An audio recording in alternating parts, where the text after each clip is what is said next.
El Centro Cristiano de las Asambleas de Dios presenta Edificando con el Espíritu. Descubre el propósito del Espíritu Santo para su vida a través de la palabra de Dios, que es pura, perfecta y eterna. Con usted el pastor Marcos Antonio Amaya.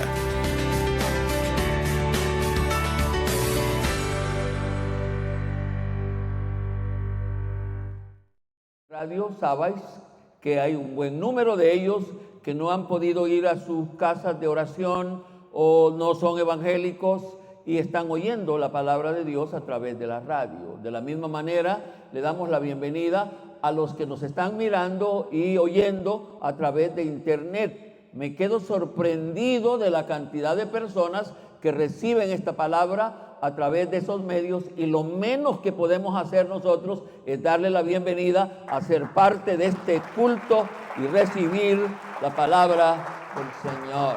Amén, amén. Después de esa bienvenida, tomen su asiento.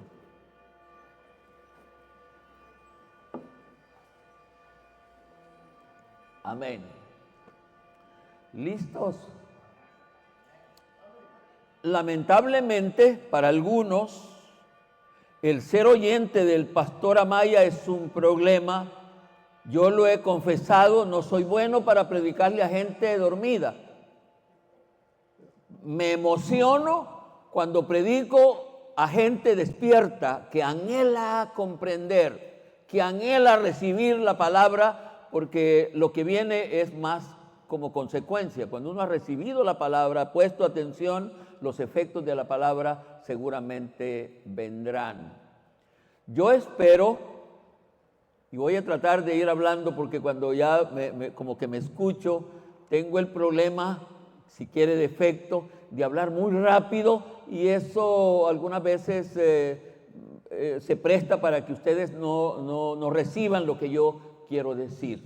Estoy diciendo que yo espero que la mayoría de ustedes tengan claridad de los objetivos de una predicación. Yo espero que la mayoría de ustedes tengan claridad de cuáles son los objetivos de una predicación. Cuando ustedes vienen a oír una predicación, yo espero que tengan claridad de qué objetivos tiene una predicación. La predicación no es para entretener a los oyentes, no y no, ni tan siquiera es para motivarlos. Hay muchos mensajes de motivación que no llegan al objetivo del Espíritu. Una predicación motivacional es manipuladora por un lado, pero puede ser hasta falsa por otro, porque el predicador motivacional, por tal de motivar al pueblo, puede inventarse algunas cosas y en el mejor de los casos usar en su predicación algún sofisma que no llega al punto que la palabra quiere, espera. Uno de los objetivos que debe de tener toda predicación es presentar las verdades bíblicas tal como están escritas. Ese debe de ser un objetivo de un predicador, presentar las verdades bíblicas tal como están escritas, con el fin de llevar al oyente al punto de ser convencido de tomar la decisión de vivir de acuerdo a ese mensaje que acaba de oír. ¿Me voy explicando? No. Bueno, otro objetivo de la predicación es golpear la ignorancia. Fíjese, cuando yo predico, pretendo eso, golpear la ignorancia bíblica y espiritual. Estoy muy emocionado, espérenme.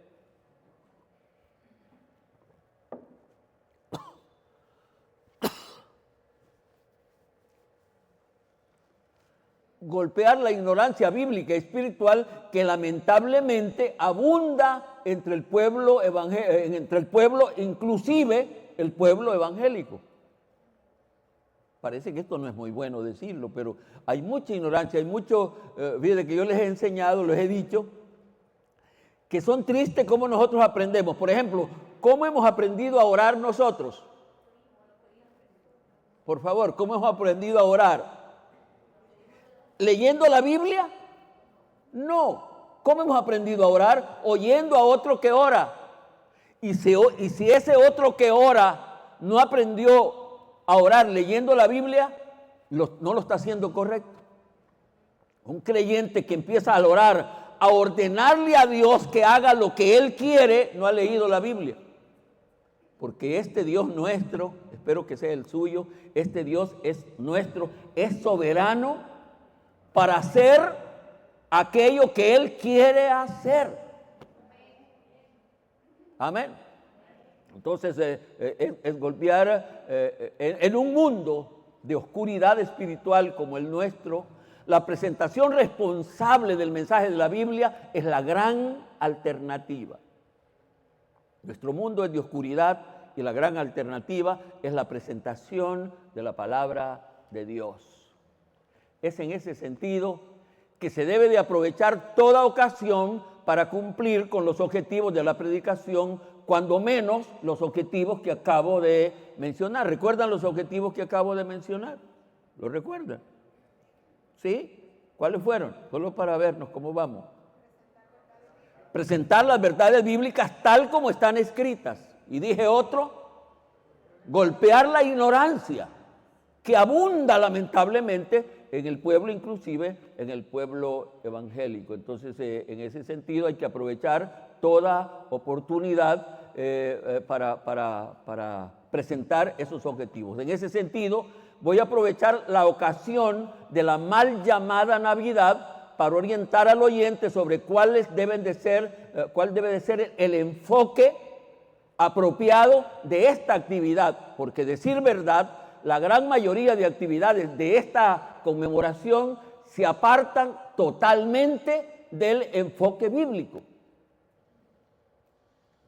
Hablando de la mal llamada, como yo lo digo, Navidad, ¿cuáles son las actividades que hay en este tiempo de la Navidad? ¿Qué está pensando todo el mundo, inclusive los evangélicos? Lo primero que están pensando, ¿cuál es? Una buena comida. ¿Por qué otra cosa sigue? ¿Qué estreno me voy a comprar o poner? ¿Qué otra cosa? Y allí vamos. ¿A dónde voy a salir ¿Tendrán alguna relación esas actividades con lo que se debería, con esta conmemoración? Ninguna. Por eso digo que el objetivo de esta predicación es orientar al pueblo sobre cuáles son las actividades que se deberían, o los sentimientos que se deberían de tener en este momento. Sin importar, estoy hablando de la mal llamada Navidad, sin importar la fecha, porque lo más seguro es que el natalicio humano del Señor Jesucristo no se dio en diciembre, eso es lo más seguro, y hay una serie de probabilidades para comprender que no se dio, que no es diciembre, pero sin importar la fecha, el enfoque de esta actividad debe de ser sobre esta actividad de la conmemoración del Señor Jesucristo, debe de ser la encarnación del Señor Jesucristo, y en ese sentido viene la predicación de hoy. Todo lo que hagamos debería estar enfocado a lo que fue la encarnación del Señor Jesucristo. Y estoy usando un término que no es común en estos días. ¿Han oído ustedes hablar de esto en relación a la Navidad y al nacimiento del Señor Jesucristo? Me dirían que no. Y en ese sentido viene la reflexión de la palabra de Dios. El tema para esta predicación es sentimientos apropiados sobre la encarnación del Señor Jesucristo. Y aquí quiero que lo repitan hasta que se nos vaya quedando en la mente. ¿Cuál es el tema de la predicación de hoy? Sentimientos apropiados.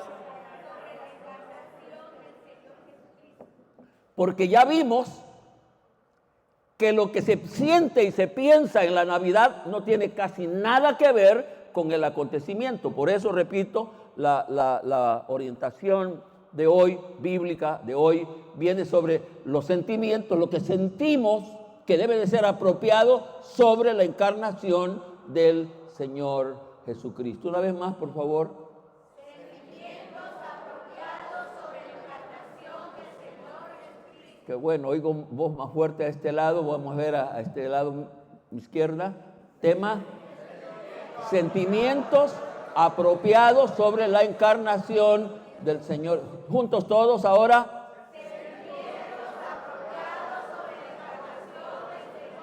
Que me agrada verlos así, oírlos así. Eso me inspira para poder compartir lo demás. Les pido que recuerden este tema, porque sobre ese tema, ¿cuál es el tema? Sentimientos apropiados sobre la encarnación del Señor Jesucristo, porque sobre ese tema, esa expresión que acabamos de casi memorizar, vendrá la predicación de hoy. Yo les he dicho que si me muriera mientras predico, inicio, ya presenté el tema, debería de haber una ruta en la que ustedes deberían de seguir. Por allí es donde él iba a seguir. El tema para mí es bien apropiado, por eso busco las frases que va a registrar el pensamiento central de esa predicación. Cuando coloco la frase sentimientos apropiados, me refiero a lo que se debería de pensar y sentir, pensar y sentir todo evangélico ante la escena de la encarnación del Señor Jesucristo. Por eso coloqué la palabra sentimiento, lo que deberíamos sentir, por supuesto, pensar y sentir sobre la encarnación del Señor Jesucristo. ¿Se entiende el vocablo encarnación? ¿Para cuántos tienen claridad de lo que es el vocablo encarnación? ¿Se entiende? ¿Qué es?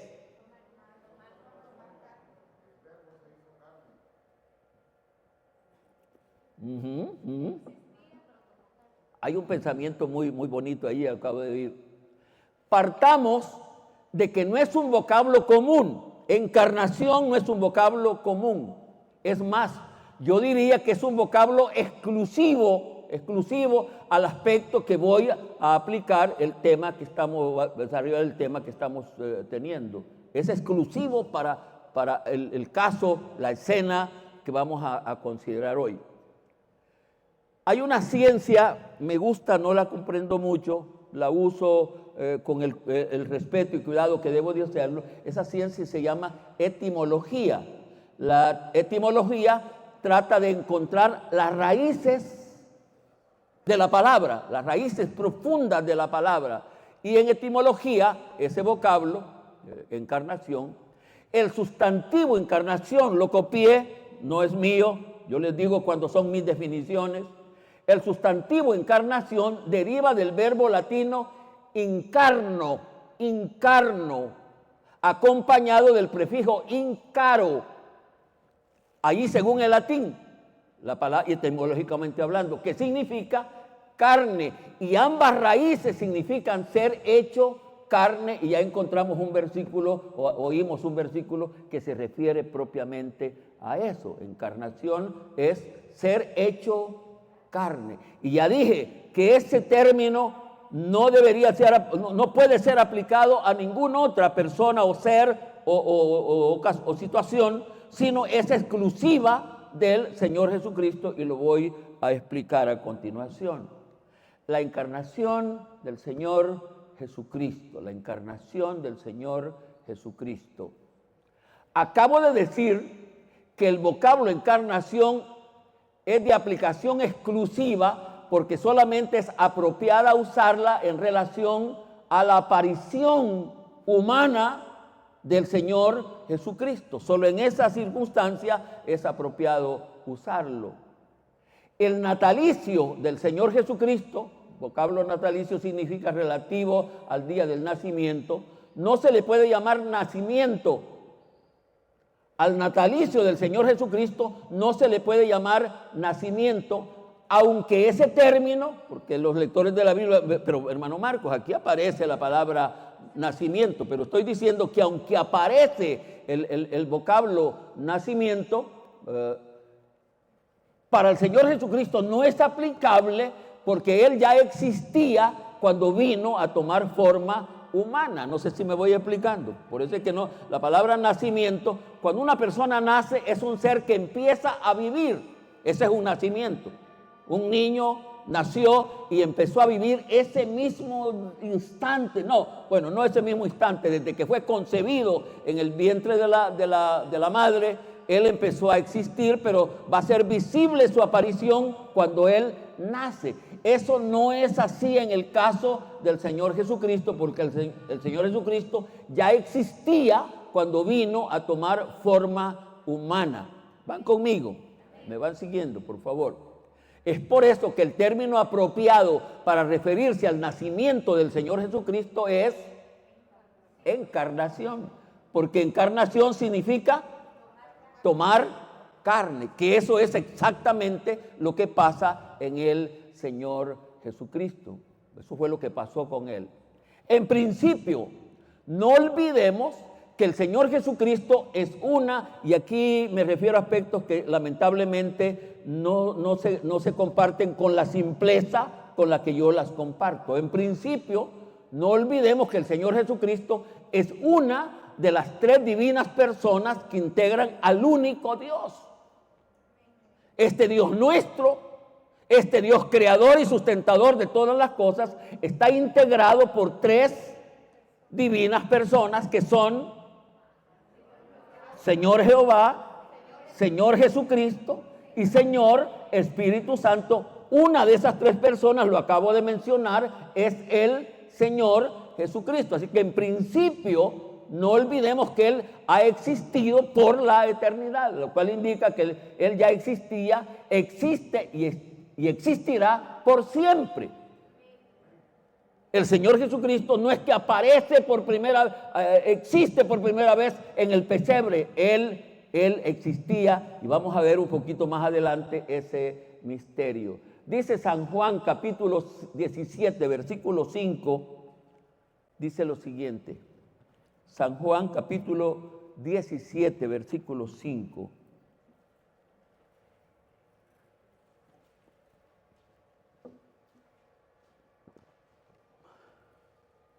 El versículo dice, y no me voy a apartar explicando otras situaciones del versículo, sino ir al punto que quiero.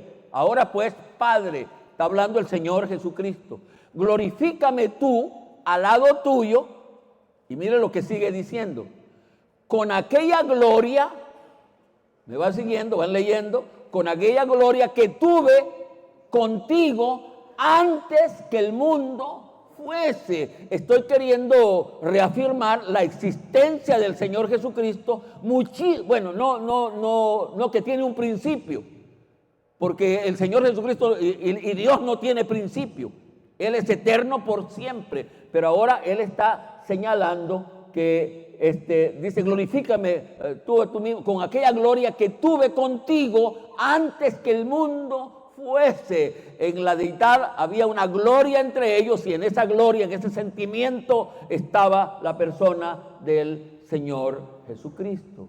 San Juan 1:1, que es la cita que se mencionó ahí entre ustedes, dice, en el principio era el verbo, y en el principio, no en el pesebre, en el principio era el verbo, y el verbo era con Dios, y el verbo era Dios, hablando de la eternidad del Señor Jesucristo. ¿Voy bien? ¿Me van siguiendo?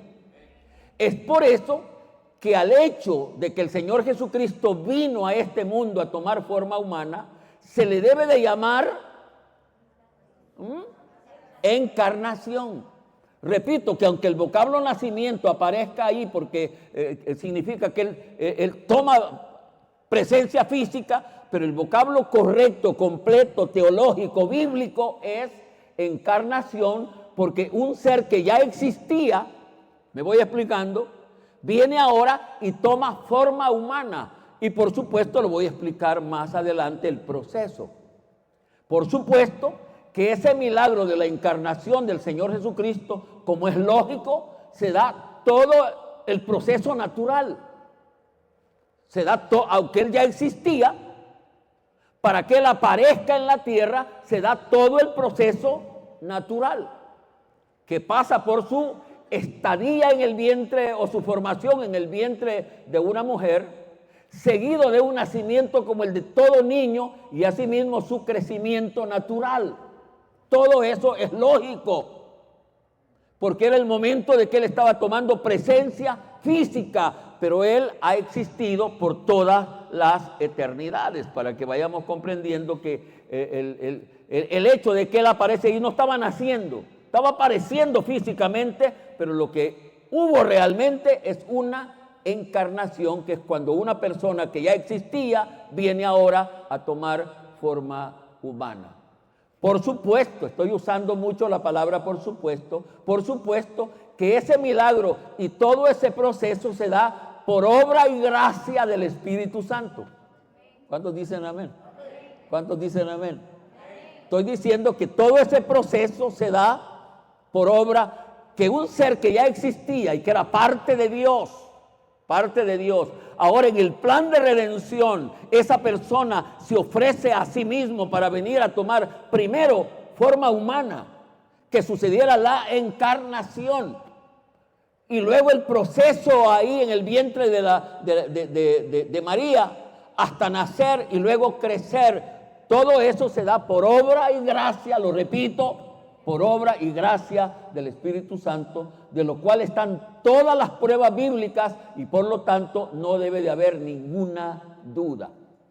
¿Existe alguna duda en ustedes de que en ese proceso de la encarnación del Señor Jesucristo fue obra del Espíritu Santo?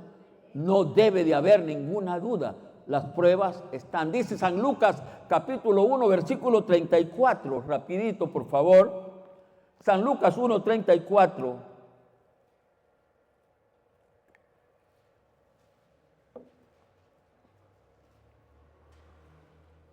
¿Sí?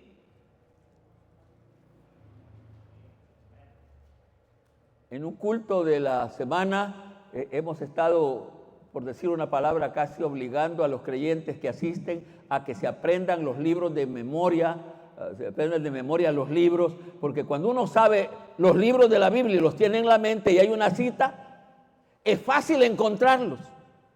Pero si usted no sabe los libros de la Biblia, yo estoy diciendo ahora Lucas, y usted a la par de Éxodo parece que está, o yo creo que está allá por los reyes, por los profetas. No, es el segundo de los libros conocidos como evangelios. Lucas 1:34 dice: entonces María dijo al ángel, ¿cómo será esto? El ángel ya le ha dicho que en ella se va a formar un nuevo ser, una nueva criatura, y ella dice, ¿cómo será esto? Porque yo no conozco varón, si no he tenido relación sexual. Respondió el ángel y le dijo, el Espíritu Santo, ¿van leyendo conmigo? ¿Cuántos quieren leer en voz alta? El Espíritu Santo vendrá sobre ti y el poder del Altísimo te cubrirá con su sombra, por lo cual también el santo ser que nacerá será llamado Hijo de Dios. Y ahí aparece como una de las calificaciones en descenso para el Señor Jesucristo, porque ya estaba tomando forma. Y lo he dicho sin temor, Jesucristo no es hijo de Dios. Jesucristo es una de las personas que integran a Dios. Y por lo tanto, en su tiempo Él fue Dios. Amén. Pero por lo cual estoy citando esto para conformación. De la misma manera cito Mateo 1:20. Mateo 1:20. Dice, he aquí un ángel del Señor le apareció en sueño y le dijo, ¿a quién se le aparece en sueño? A José, hijo de David. Y le dijo, no temas de recibir a María tu mujer, porque lo que en ella es engendrado del Espíritu Santo es. Al otro día un hermano con una buenísima intención, no está ahora en el culto, solo su esposa, pero me dijo, fíjese pastor, que si alguien quisiera decir que de quién es el papá del Señor Jesucristo, que no es Dios, por supuesto, Jesucristo no tiene papá. Pero si alguien pudiera tener una figura más cerca, ese papá podría ser el Espíritu Santo, porque es decir, estoy hablando del Cristo material, del Jesús, no de Jesucristo, sino del Jesús, es el Espíritu, porque dice lo que hay en Él, lo que hay en María, del Espíritu Santo es.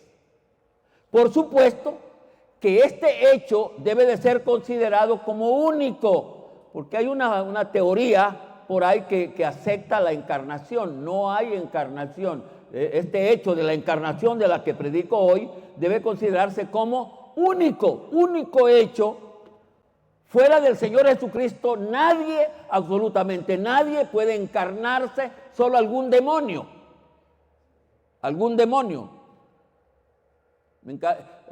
Es decir, volver a tomar forma humana, pero no en el caso del Señor, porque un demonio se encarna en una persona, pero existe la persona y existe el demonio. Pero en la encarnación del Señor Jesucristo era una encarnación propia de Él, por eso que es exclusiva para Él.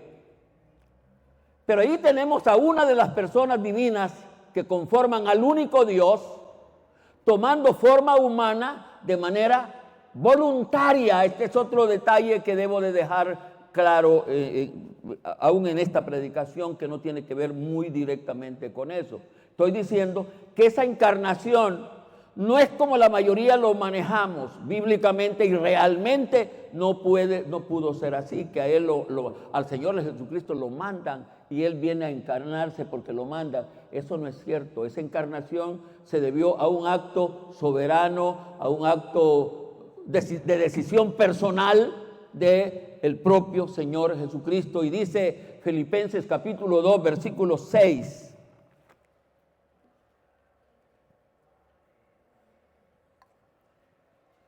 Más de una vez pienso que no debería de presentar mucho material, particularmente bíblico, para que las cosas se queden más sencillas, pero yo mismo me contesto en el sentido de que nuestro fundamento es la palabra de Dios. Por eso es que todo lo que se dice debe de estar fundamentado en la palabra de Dios. ¿Qué dice Filipenses 2.6? Filipenses 2.6. El cual, siendo en forma de Dios, está hablando de Cristo, el cual, siendo parte de Dios, debería decir, no estimó el ser igual a Dios o ser una de las personas que integran a Dios como cosa a que aferrarse. ¿Qué dice aferrarse?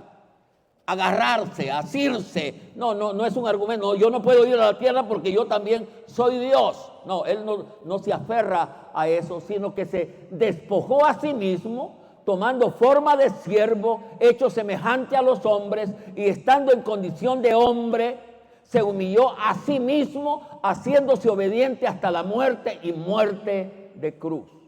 Si quisiéramos ubicar la encarnación, pudiéramos agregarla diciendo que Él se humilla a sí mismo, encarnándose en una mujer para tomar forma humana y luego llegar finalmente hasta la cruz.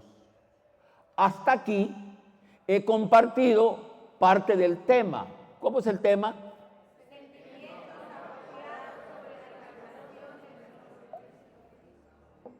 A pesar de que la palabra sentimiento va al frente del tema, como oración, palabra, vocablo principal, quise explicar primero lo que era la encarnación. Hasta aquí he compartido parte del tema, pero ahora viene la parte de los sentimientos apropiados. Allí tenemos la escena, que ya la voy a pintar un poco más. Allí tenemos la escena de la encarnación, una triste escena, una incomprensible escena.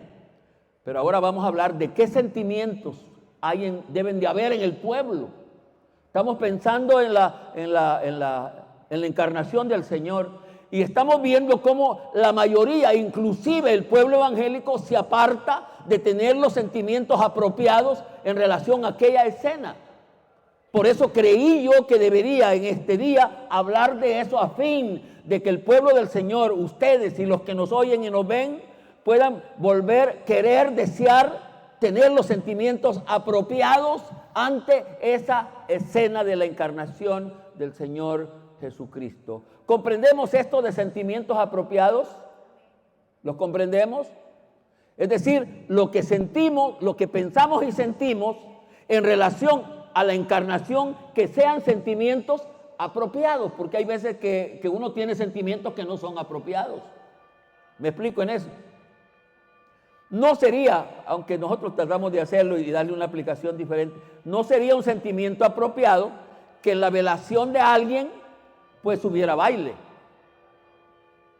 Y la esposa del difunto, a no ser algún caso, o los hijos del difunto estuvieran felices. Gracias a Dios que ya no tenemos a quien cuidar. No sería apropiado eso. Lo más apropiado, por eso es que el sabio Salomón dice, es mejor ir a la casa de luto, porque ahí hay sentimientos adecuados. Deberían haber sentimientos adecuados.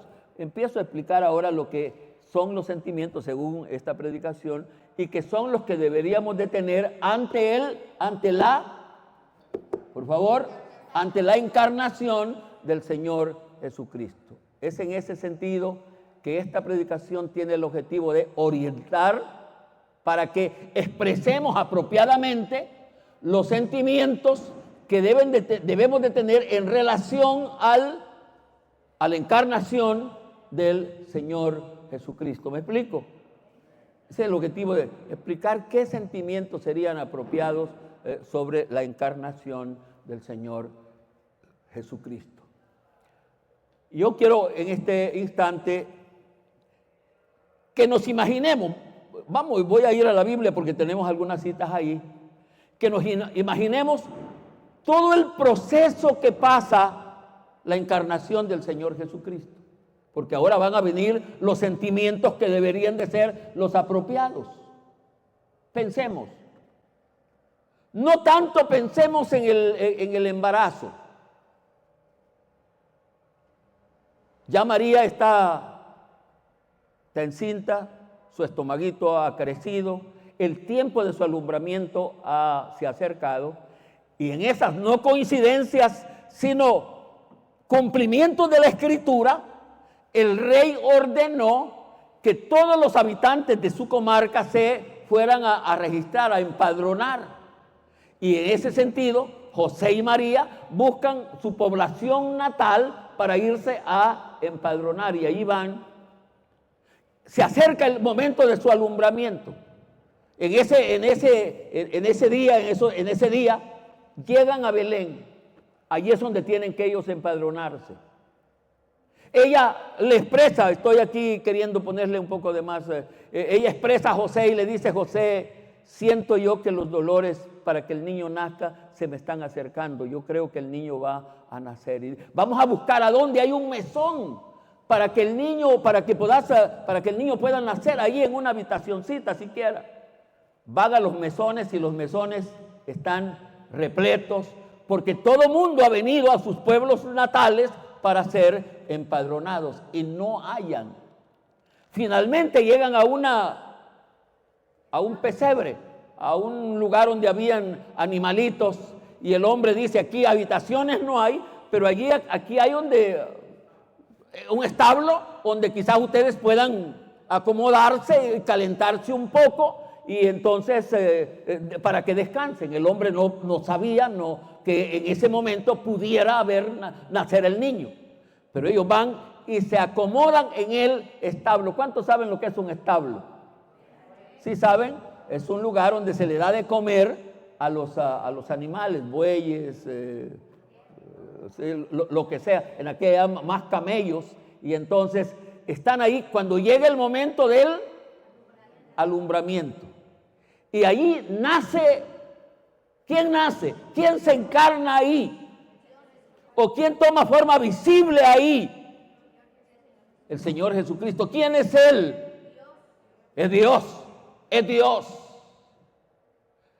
Y el niño nace sin que hubiera una cuna, sin que hubiera ropita. La gente, por pobre que sea, siempre buscan sus pañalitos bien lavaditos para que esperar envolver a ese recién nacido. Pero eso no fue así.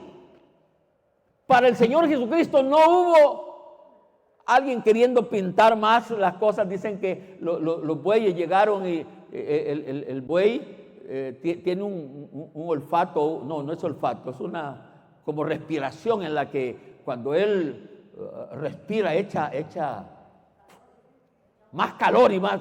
Y ahí llegaron los animales para estar dándole la bienvenida. ¿A quién? Repito, a Dios mismo, a Dios mismo. Dios mismo, o una de las personas que integran a Dios, estaba tomando forma humana, un niñito, como todo niñito, solo que sin que nadie lo esperara.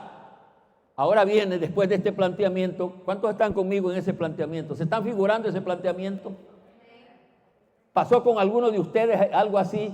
¿O con alguno de los niños así? Yo recuerdo que con los nietos, con los de nosotros también, mi suegra estaba tan pendiente cuando uno de los niños iba a nacer, que yo no sé de dónde ella escogía, compraba ropita nueva y era una fiesta y cosas ahí abundantes. Lo mismo ha pasado con los nietos, pero el Señor Jesucristo, que es Dios, no había nadie esperándole. ¿Qué sentimiento podemos tener ante esa escena? ¿Me van siguiendo?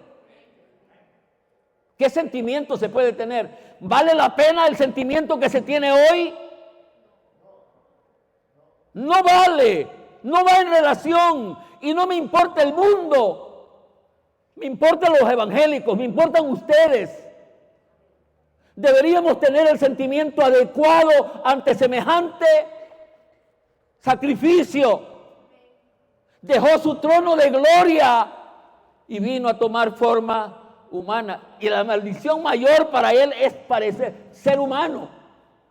Porque al ser humano venían todas las cosas que le vienen a un humano, porque los lectores de la Biblia, los teólogos, no dudan en decir que Cristo fue totalmente humano y totalmente divino. Totalmente en las dos áreas, en las dos cosas. Pero ¿qué sentimiento deberíamos tener apropiadamente? No estoy hablando de los sentimientos del mundo. Porque está bien que ellos piensen en darse, perdónenme el término, una buena hartada a la Nochebuena, que se le llama. No importa el mundo buscando a ver hasta cómo trampea para comprar un estreno. Pero no nosotros, porque ellos no conocen el misterio de lo que estamos hablando.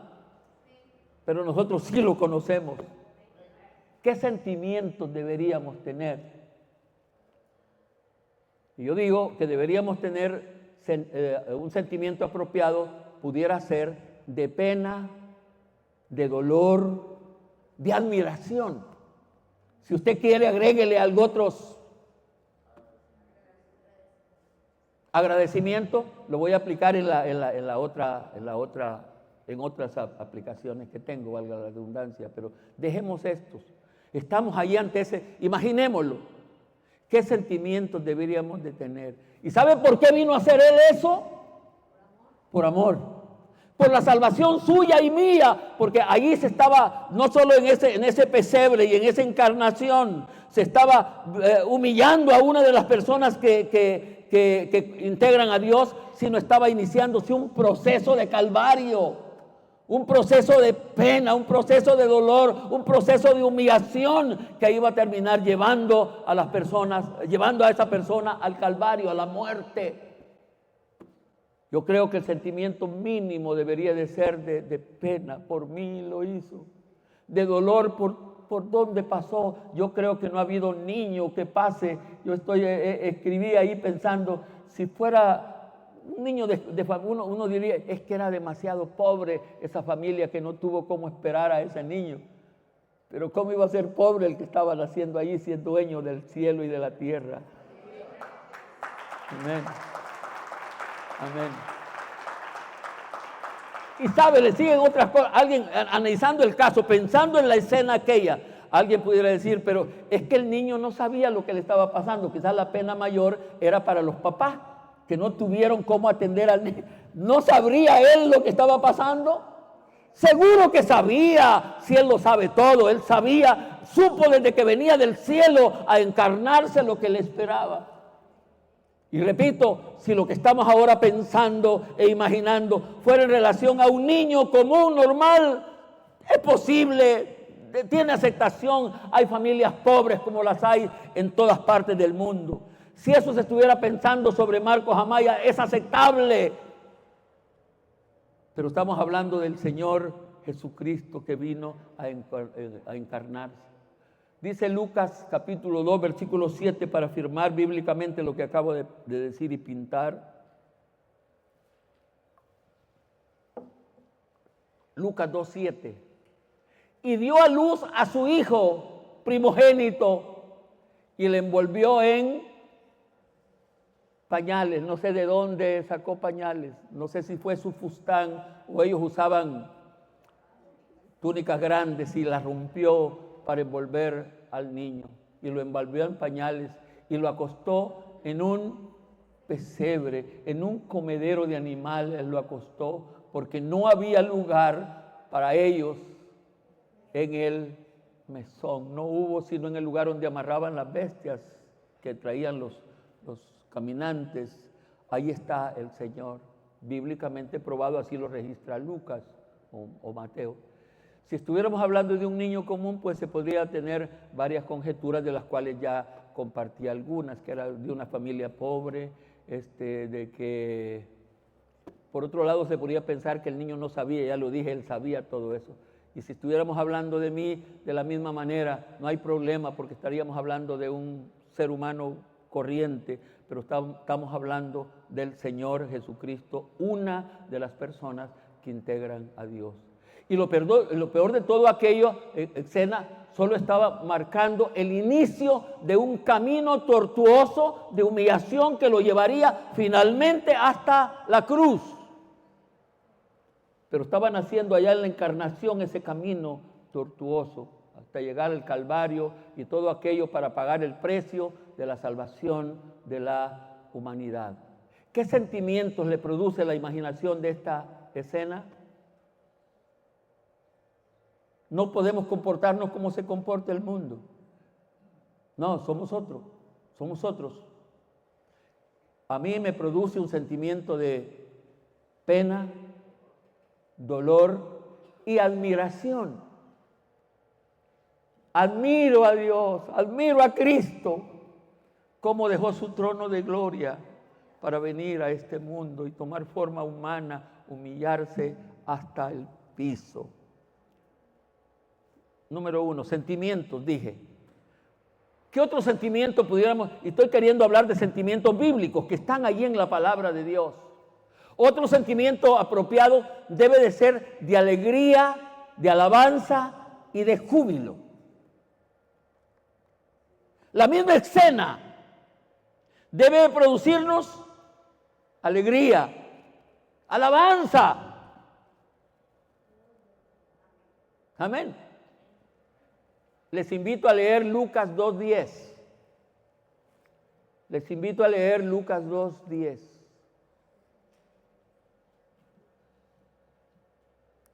Pero el ángel, ¿están conmigo?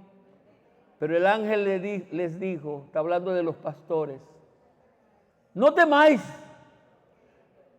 porque he aquí os doy nuevas de gran gozo, que será para todo el pueblo, que os ha nacido hoy en la ciudad de David un Salvador, que es Cristo el Señor. Leemos el versículo una vez más, por favor.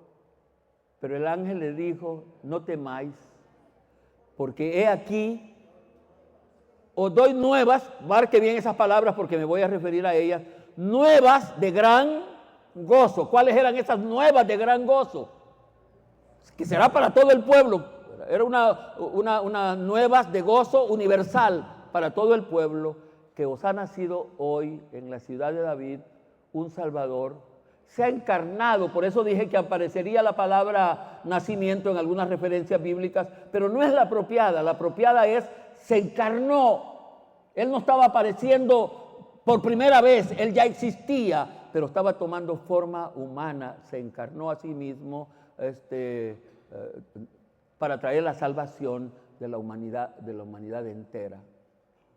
En el objetivo de esta predicación, este versículo que acabamos de leer,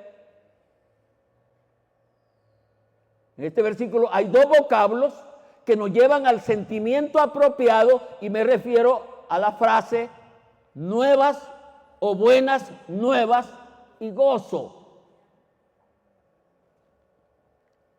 nuevas y gozo.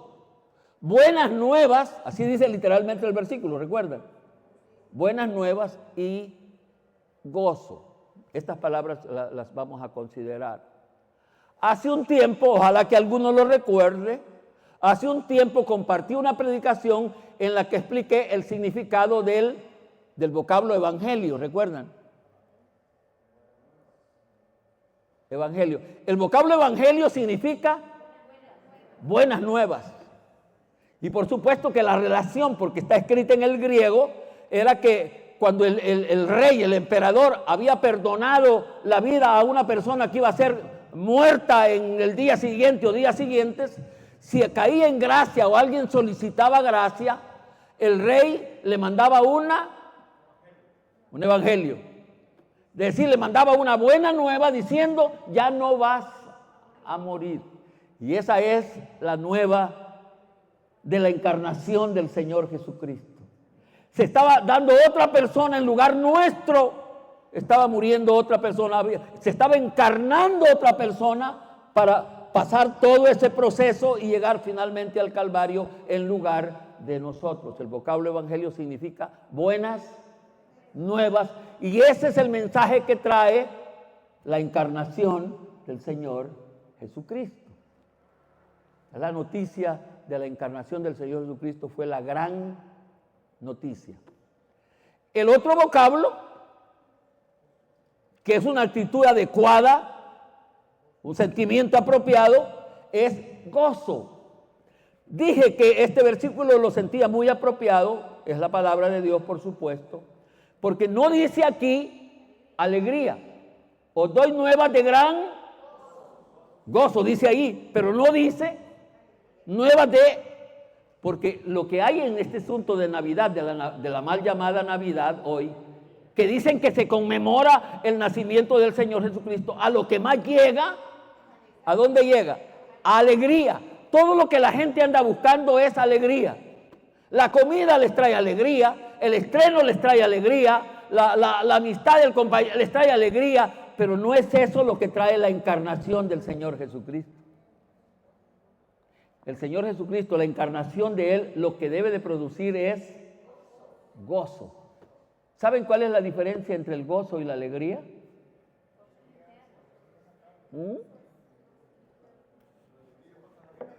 Ahí está una. La alegría es pasajera. El gozo es más permanente.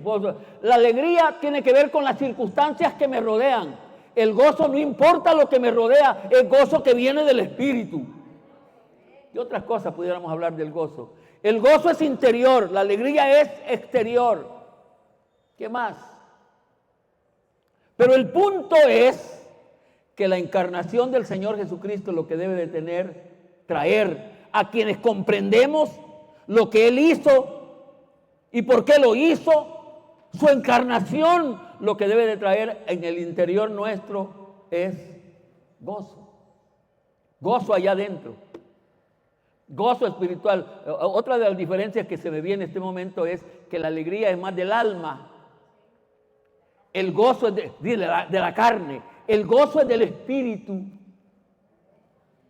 El gozo es del espíritu. Y ese es el gozo que debe de producir la encarnación del Señor Jesucristo. Lamentablemente, las cosas no andan bien, para ser honesto. No andan bien en carácter espiritual. La iglesia, que debería de ser el pueblo de Dios, la novia de Cristo, como decimos, debería seguir los principios bíblicos, pero la iglesia sigue lo que ve, lo que le rodea. La iglesia quiere alegría. Yo creo que la mayoría de todos estamos preparándonos para la alegría de lo que se conoce en Nochebuena. ¿Verdad que sí? ¿Qué han estado haciendo ustedes preparándose para la Nochebuena? En la mente que hay, casi si yo les pidiera que cerráramos los ojos así y nos imagináramos lo que quisiéramos para Nochebuena, ¿qué se vería? Imagínense. ¿Verdad que le da hasta pena a usted mismo? Porque no hay diferencia. En lugar de decir esa noche o ese día, por lo que ahora se conmemora, se recuerda la encarnación del Señor Jesucristo, yo voy a tener una noche de alegría, sí, de gozo a Él, por lo que Él hizo por mí. Pero no, a nosotros los tamales son los que nos van a traer alegría, el pollo, y aunque el siguiente día vaya para el hospital por la hartada que nos vamos a dar, pero sí estamos empilados en lo que viene, en lo que va a haber. Eso lo hace el mundo. El sentimiento apropiado es, por un lado, todo lo que hizo. Me dan ganas de llorar. Estoy pensando en un niño, y un niño muy especial que sabía el abandono en el que estaba. Un niño normal no sabe de la desgracia que le espera. Hay niños que recién nacidos ya están riéndose y el papá y la mamá peleando a la par. ¿Qué sabe ese pobre baboso lo que le viene? Pero él sabía. Él estaba pensando allí en su cerebro, este es el principio de lo que me espera, pero para eso he venido. Pero por el otro lado él dice, yo quiero que ellos sepan que pueden en mí, en esta humillación mía, empezar a tener gozo, gozo. Y ese es el sentimiento que quiero. No sé qué día de esto, si el jueves recién pasado, estaba hermano Alex dirigiéndonos a cantar ese cantito que estoy preparando un mensaje para compartirlo con ustedes. Has cambiado mi lamento. Pero yo iba a preguntarle, si lo voy a preguntar cuando lo predique, ¿a cuántos él ya cambió? El Espíritu Santo ya cambió el lamento en gozo, porque la mayoría de nosotros, cuando no estamos en Navidad, estamos lamentándonos. ¿Y sabe por qué? Porque todavía él no ha cambiado ese lamento en gozo. Pero hoy, ahora, en esta palabra, él está diciendo que su encarnación debe de producir un gozo en la esperanza de lo que él alcanzó por su humillación. Gozo es el sentimiento apropiado que debemos de tener los evangélicos ante la encarnación del Señor Jesucristo. ¿Cuántos dicen amén? ¿Cuántos dicen amén? Gozo. Una vez más digo, no estoy hablando de alegría, ni estoy hablando de cohetes, no deberíamos ni de mencionar, pero no estoy hablando de comida, no estoy hablando de estreno, no estoy hablando de parranda, no estoy hablando de vagancia, estoy hablando de la encarnación del Señor Jesucristo.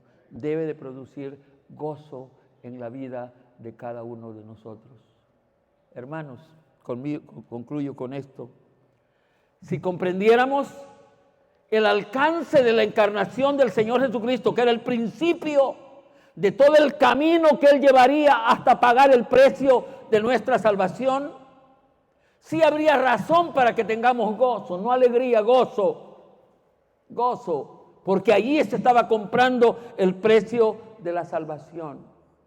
Y nosotros, el tiempo ha corrido, estamos aquí, hemos aceptado ese sacrificio. El Espíritu Santo nos convenció de pecado y por eso estamos aquí. ¿Cuántos dicen amén? Se sobra del Espíritu Santo el que estemos aquí. Él nos convenció para venir aquí, para traer y para aceptar el milagro de la encarnación. Es por eso que el pueblo evangélico, y yo con ustedes tengo más problemas que con otras congregaciones, el pueblo evangélico que entiende todo esto debería tener una vida de gozo en el Señor. Y debería de cumplirse el cantito aquel que dice, yo me gozo lunes, yo me gozo martes, yo me gozo miércoles, yo me gozo jueves, yo me gozo viernes y sábado también. Y al llegar o al venir el domingo, sigo con el gozo. Pero nosotros de paso ni cantamos esos cantitos, de paso ni los cantamos, porque usted cómo amanece el lunes.